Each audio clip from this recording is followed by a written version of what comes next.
করার জন্য এই পর্যন্ত আনতাম, তাহলে আমি তাকে উড়না ছাড়া ভিডিও তৈরি করতাম। আমি তাকে পর্দার মধ্যে রেখে কোনো ভিডিও করতাম না। আমি তাকে বাসায় রাখতাম না, বিভিন্ন জায়গায় নিয়ে উল্টাপাল্টা ভিডিও তৈরি করে তারপরে সারা দেশের সামনে দেখাইতাম। যেখানে আমার 5 লাখ টাকা বিল ঢুকতো সেখানে আমার 15 লাখ টাকা বিল ঢুকতো, যদি আমার মনে শুধু টাকা ইনকাম করার ধান্দা থাকতো। আমি তো যখন শর্মিলা প্রেগনেন্ট হয়, ও এক ভিডিওতে বলছে, আপনাদের কি সাক্ষাৎটা দিছিল যে আমি বাচ্চা নষ্ট করছি?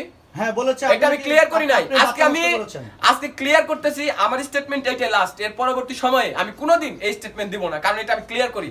আপনারা প্রমাণ চেয়েছিলেন, আমি আপনাদের আমার মোবাইলে সেই ডকুমেন্ট প্রমাণ সবকিছুই আছে, আপনাদের দেখাইছি। শুধু আমি পাবলিশ করি নাই কেন জানেন?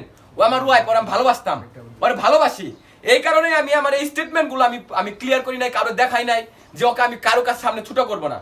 ও এই বাসা থেকে প্রেগনেন্ট হয়ে আমার শ্বশুর বাড়ি যায়। আমার শ্বশুর বলল, খুব ভালো কথা বলছে, যে বাবা ওইখানে থাকুক, নিরাপদে থাকবে, বাচ্চারা টিকে থাকুক, আর রাগ মেধা সব কমে যাবো, সংসার ভালো হইব। সে ভালো কথা বলছে। আমি আমার শ্বশুর বাড়ি আমার ওয়াইফকে রেখে আসলাম। রেখে আসার পর ওর ফেসবুক আইডি 4টা, ওর ফোন ব্যবহার করা নিষেধ, কিন্তু লুকিয়ে লুকিয়েও ফোন ব্যবহার করছে। এটা আমার শ্বশুর বাড়ির যে ভাড়াটিয়া লোক তারাও জানে, ওর বোন জানে, ওর আব্বা জানে, ওর মা জানে। এমনকি আমার এই আলমারিতে লুকিয়ে মোবাইল রেখে এই ওয়াইফাই ডেকো সফটওয়্যার নামানো, ওর ফোন ব্যবহার করা নিষেধ। লুকিয়ে লুকিয়ে বাসা থেকে গেলে ফোন ব্যবহার করবো, কাদের সাথে কথা বলে, আমার বাসায় ল্যাপটপ আছে, মনিটর আছে, পিসি আছে, ওইগুলো ব্যবহার করে। তাহলে ফোনের ভিতরে ও কি, ওর কি একটা মেয়ের 4টা ফেসবুক আইডি কিভাবে থাকে? তো বাচ্চার বিষয়টা যাচ্ছি। যখন বাচ্চাটা হয়, আপনারা জানেন যে সিস্ট বলতে একটা জিনিস আছে মেয়েদের, এই সিস্টের কারণে বাচ্চা থাকে না, নষ্ট হয়ে যায়।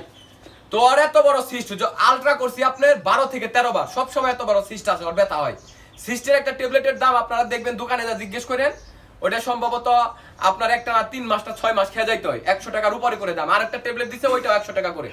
আমার কোনাবাড়ি যেটি হসপিটাল আছে, আমি সকল হসপিটালে দেখাইছি, আমি পারি নাই কন্ট্রোল করতে। পরবর্তীতে শ্বশুর বাড়ি রেখে আসলাম, ওইখান থেকে নিয়ে আসবো, আমার শ্বশুরের প্রস্তাব দেওয়ার কারণে ওকে আমি ওইখানে রেখে আনছিলাম।